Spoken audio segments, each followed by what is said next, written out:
میں نے مجلس کا آغاز ایک دعا سے کی، اس لیے کہ شب جمعہ کی یہ دعا ہے، شب جمعہ، اور آج تھرسڈے نائٹ کی یہ دعا ہے جو ہر اولاد پر یہ لازم ہے کہ وہ اپنے مرحومین کے، اپنے والدین کے لیے ایصال ثواب کرے۔ اس طرح نماز پڑھ کر 10 مرتبہ بولے رب اغفر لی ولوالدیہ، کہ پروردگار تو میرے والدین پر رحم کر، ولوالدیہ وللمؤمنین یوم یقوم الحساب، مومنین کے اوپر ان کے حساب میں نرمی کر، ان کے حساب میں کم کر۔ اس لیے کہ یہ بہت ہی ضروری ہے یہ سوچنا کہ ہمارا حساب ہونے والا، یہ کبھی کسی کو اندازہ نہیں ہوتا۔ 1% بھی ہم کبھی یہ نہیں سوچتے اپنی لائف میں کہ میرا بھی کوئی حساب لے۔ 1% بول رہا، کبھی میں یہ نہیں سوچتا کہ میرا حساب ہونے والا۔ ہم بڑی غفلت کے ساتھ زندگی گزار، اس لیے کہ زندگی میں ہم کو کبھی کسی کو حساب دینا نہیں ہے، اس لیے کہ ہم باس ہیں، ہمارا بزنس ہے، ہمارا کاروبار ہے، ہم بگ باس ہیں، مجھے کس کو حساب دینا ہے، ہماری فکر یہ ہے۔ لیکن وہ سارے انسانوں کو، ہر انسان کو حساب دیں۔ یہ شکر ادا کریں کہ ہم در اہل بیت سے وابستہ ہیں۔ ایصال ثواب کتنا امپورٹنٹ ہے، دیکھو کہ ہر آدمی سے حساب لیا جا رہا ہے۔ کیا حساب لیا جا رہا؟ کیا لے رہا اللہ ہم سے حساب؟ قبر میں پوری زندگی جو تم نے کیا ہے نا، جو تم نے 15 ایئر سے مرد، 9 ایئر سے لڑکی، جتنی جب سے تمہارے اوپر واجبات ہوئے، ہر واجب کے بعد تم سے پوچھا جائے گا کہ تیرا من ربوں کا، من ربوں کا پوچھا جائے گا، تیرا رب کون ہے؟ پھر نبی کا نام پوچھا جائے گا، پھر اماموں کے نام پوچھے جائیں گے، اس کے بعد تیرا قبلہ پوچھا جائے گا کہ قبلہ کیا ہے، بتایا جائے قبلہ کیا ہے، تیرا دین کیا ہے، تیری کتاب کیا ہے۔ اس کے بعد یہ بولا جاتا دیکھو منکر و نکیر کا سوال حق ہے، اس کے بعد یہ بولا جاتا ہے کہ دیکھو جنت حق ہے، جہنم حق ہے، صراط حق ہے۔ کبھی آپ نے سوچا صراط کیا ہے؟ کبھی میں یہ سوچا کہ میرا بھی حساب ہوگا نیچے؟ کبھی نہیں سوچتے۔ ہم کتنی غفلت کے اندر زندگی گزار رہے ہیں۔ آپ سوچو میں کیا بول رہا ہوں، ہم سوچو میں یہ ایصال ثواب رکھ کے تم نے اپنے مرحومین کے درجات کو بلند کروا دیا۔ اگر یہ ایصال ثواب نہیں ہوتا تو میرے پاس میں مثال کے طور پہ 10% لے کے جا رہا گڈ ڈیڈز کو، اب یہ بیڈ ڈیڈز میرے مثال کے طور پہ خدا نہ خواستہ 90% بیڈ ڈیڈز، میرے پاس صرف 10% گڈ ڈیڈز، نیچے چلا گیا۔ اب نیچے میں حساب دے رہا، اگر وہاں پہ بیٹا یہ بول دے کہ پروردگار اس کی جتنی نمازیں قضا ہے میں ادا کروں گا، اس کے جتنے روزے قضا ہے میں ادا کروں گا، اس کا حج قضا ہے میں ادا کروں گا، تو تمہارے بیڈ ڈیڈز معاف ہوتے، گڈ ڈیڈز میں انکریز ہوتے رہتے۔ اس کے بعد پھر جتنے تم نے دوسرے گناہ کیے اس کا استغفار تم بیٹا بول رہا ایک ایک کے پاس جا کے بھائی تو میرے باپ کو معاف کر دے، میری ماں کو معاف کر دے، اس طرح سے بھی گڈ ڈیڈز آگے بڑھتے۔ تو آپ یہ سمجھو کہ نیچے جو حساب دینا ہے وہ اکیلے دینا، nobody is going to come and nobody is going to help you over there، کوئی ہیلپ نہیں کرنے والا۔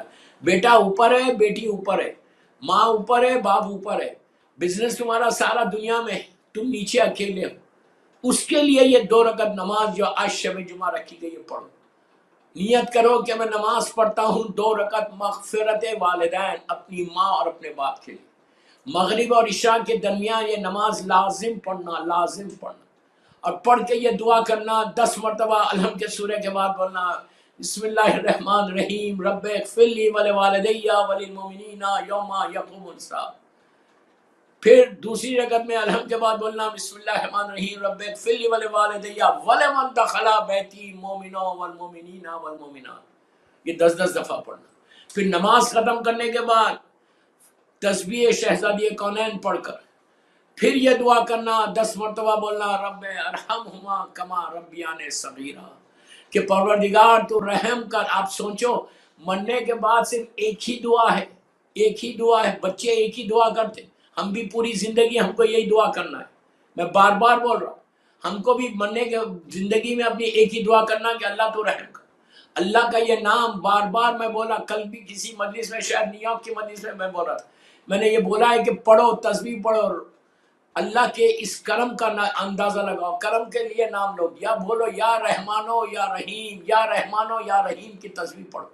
یہ اتنا عجیب نام ہے کہ اس لیے کہ اللہ کا رحم ہوگا تو ہمارے پرابلم سالو ہوں گے، اللہ کا کرم ہوگا تو ہمارے پرابلم سالو ہوں گے۔ یا کریمو یا کریمو یا کریمو یا کریمو، اللہ کا یہ عجیب نام ہے دوستو کہ تم یہ کریمو یعنی اللہ تو بلیس کر، اللہ تو کرم کر، اللہ ہمارے اوپر رحمت کو نازل کر، اللہ اپنی بلیسنگ کو نازل کر.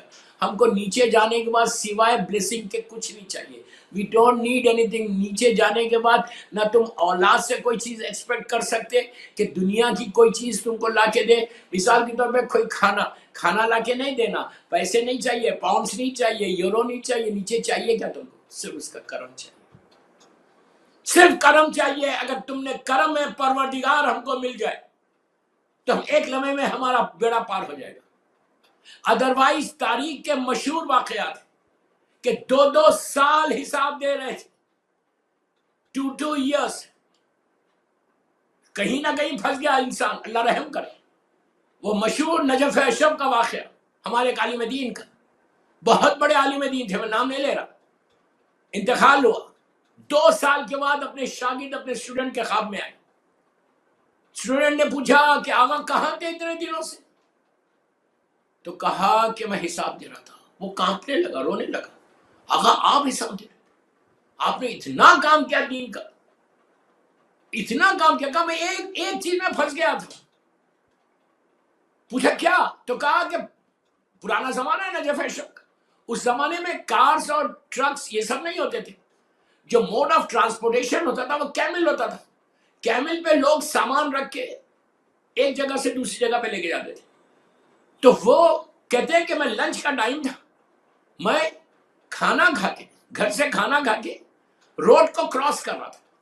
روڈ کو اس زمانے میں ٹار روڈ اور سیمنٹ روڈز نہیں ہوتے تھے، اس زمانے میں بالکل نارمل روڈز ہوتے تھے اور کیملز اور یہ سب چیزوں پہ سامان جا رہا تھا.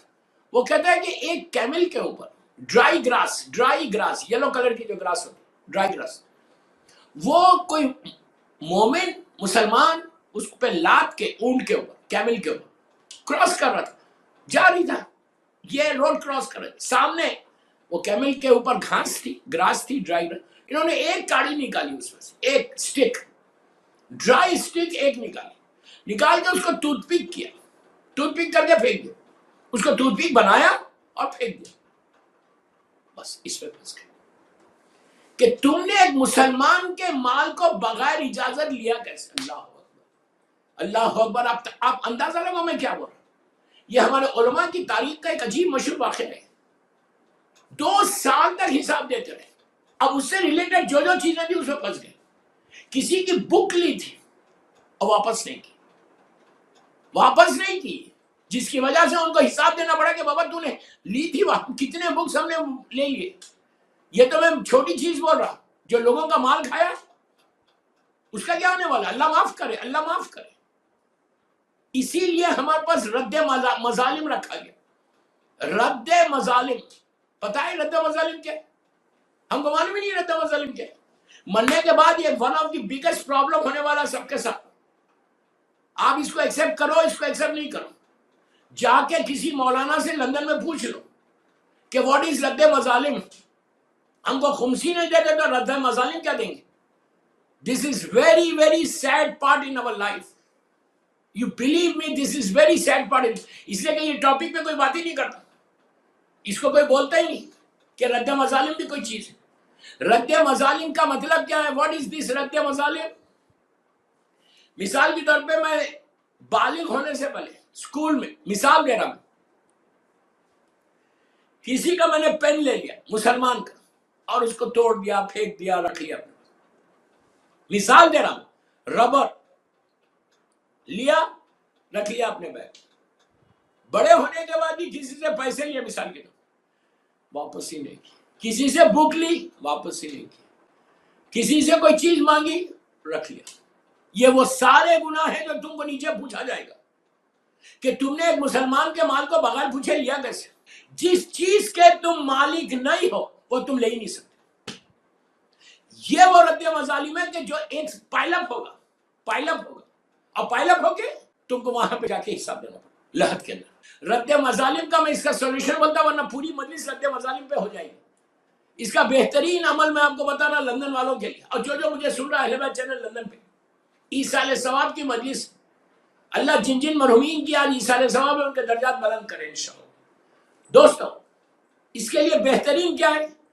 ایوری منتھ میں بہت آسان طریقہ دے رہا، آپ علماء سے پوچھ لینا جو میں بات کر رہا ہوں.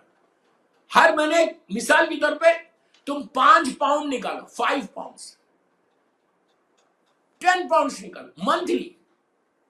10 پاؤنڈ نکال کے اچھا رد مظالم کے جو پیسے ہوتے ہیں وہ تم کسی غریب کو دینا نہیں ہے، تم کو غریب کو نہیں دے سکتے، بلکہ رد مظالم کے پیسے دینی مدرسوں میں دینا. بیک ہوم پاکستان انڈیا میں کئی دینی مدرسے جہاں سے بھی آپ کا تعلق ہے، انڈیا پاکستان سے جہاں سے بھی آپ کا تعلق ہے، افریقہ سے جہاں سے بھی آپ کا تعلق ہے، آپ کیا کرو، مثال دے رہا میں 10 پاؤنڈ منتھلی بول رہا ہوں. 10 پاؤنڈ منتھلی تو آپ آرام سے نکال سکتے، کوئی بڑی بگ ڈیل نہیں. 10 پاؤنڈ یا 5 پاؤنڈ نکالو، 5 پاؤنڈ نکال کے پاکستان بھیج دو، انڈیا بھیج دو، جو ان سے بھی آپ کا تعلق ہے. کس پہ بھیجو؟ دینی مدرسہ اتنے ہیں وہاں مدرسے، ان مدرسوں میں 5 پاؤنڈ بھیج دو، اور وہاں کے مولانا کو بولو یہ میں رد مظالم کے بھیج رہا ہوں، رد مظالم، اور رسید رد مظالم کے لے لو. تمہاری نیت یہ ہونا جو تم 5 پاؤنڈ نکال رہے کہ پروردگار جو بھی میرے گناہ سہون ہو جائے. پہلی تو یہ چیز ہے اس میں رد مظالم میں کہ اگر آپ نے کوئی چیز لی ہے اور آپ کو یاد ہے تو اس کو واپس کرو تو یہ مسئلہ حل ہو جائے. اگر آپ واپس ہی نہیں کر سکتے، اس لیے واپس نہیں کر سکتے کہ آپ کو پتا نہیں وہ بندہ کہاں چلے گیا. میں 10 سال پہلے اس سے لیا تھا تو چلا گیا، 20 سال پہلے لیا تھا چلا گیا. تو آپ اس وقت آپ کو یہ رد مظالم نکلنا اور یہ بولنا ہے کہ جن جن کا مال، جن جن کا حق میری گردن کے اوپر، پلیز غور سے سنو، جن جن کا حق میری گردن کے اوپر، اللہ اس کا ثواب اس مرحوم کو دے دے. اگر وہ زندہ ہے تو ثواب لکھ دے ان کے گڈ ڈیڈز میں، اگر مر گیا تو اس کو اس کا اجر دے. تو تم یہ پیسے 5 پاؤنڈ بول رہا، میں زیادہ نہیں بول رہا آپ سے، یہ 5 پاؤنڈ نکالو، دینی مدرسے میں بھیجو. بار سنو، رد مظالم لکھ لو، رد مظالم. رد مظالم یہ وہ چیز ہے کہ جو مرنے کے بعد تم کو پرابلم کر سکتی، اور یہ بہت بہت چانسز ہے کہ جن جن کا مال تم نے کھایا، ہر چیز کا، even rubber, even pencil, even book, even pen, کچھ بھی ہو، جو بھی لیا ہے وہ تم کو واپس کرنا ہے. اس کا اینڈ کیا ہے؟ اینڈ یہ ہے کہ اگر تم نے اس پہ احتیاط کر لی تو اسلام کتنا خوبصورت اور ڈسپلن ریلیجن ہے. اسلام کیا سکھا رہا کہ تم کسی کا مال بغیر پوچھے نہیں لے سکتے. اس کا اصل مسئلہ یہ ہے کہ اگر تم لوگ ہیں تو تم کو نیچے جانے کے بعد حساب دینا پڑے گا. اس لیے کہ حساب کے بارے میں ہمارے پاس کوئی تصور ہی نہیں. مجھے پوری دنیا ماشاءاللہ الحمدللہ مولا حسین کا صدقہ مدرسے پڑھتا ہوں، لیکن مجھے آج تک کوئی مجھے یہ مومن یہ نہیں ملا، سوائے فیو کہ میں یہ نہیں بول رہا 5-10% لوگ ہیں جو ڈرتے بھی ہیں کہ حساب دینا ہے، لیکن 90% کیا ہے؟ مجھے کیا حساب دینا ہے؟ What did I do? What did I do؟ یہ تصور ہے ہمارے پاس، میں نے کیا کیا جو مجھے حساب دینا ہے. کتنے ایسے گناہ ہیں جو مجھے نہیں معلوم ہے. آج تھرسڈے نائٹ ہے، لندن میں آپ نے مسجدوں میں گھروں میں دعائے کمیل پڑھی ہوگی. دعائے کمیل میں میرے مولا کیا بول رہے ہیں؟ دعائے کمیل میں میرا مولا علی علیہ السلام کیا بول رہے ہیں کہ اللہ میرے وہ گناہ معاف کر دے جس کی مجھے نالج نہیں ہے، علم نہیں. یہ کون بول رہا؟ امام علی علیہ السلام بولے کہ جو زمین سے زیادہ آسمانوں کے راستوں سے واقف ہے، جو کائنات کا مالک ہے، جس کی محبت ایمان ہے، جس سے بغض کفر و نفاق، وہ علی بول رہا کہ اللہ میرے وہ گناہ معاف کر دے جس کا مجھے علم ہے. آپ انصاف سے بولو، جب میں اپنے گناہوں کی معافی مانگتا کبھی میں اس انداز سے مانگتا گناہ کی معافی؟ کبھی میں یہ بولتا کہ اللہ میرے وہ گناہ معاف کر دے جس کا مجھے علم ہے؟ ارے جو گناہ کرتے اس کی معافی نہیں مانگتے تو یہ گناہ کی معافی کہاں سے مانگیں؟ ایک سال بعد پڑھ لے محمد وآل محمد.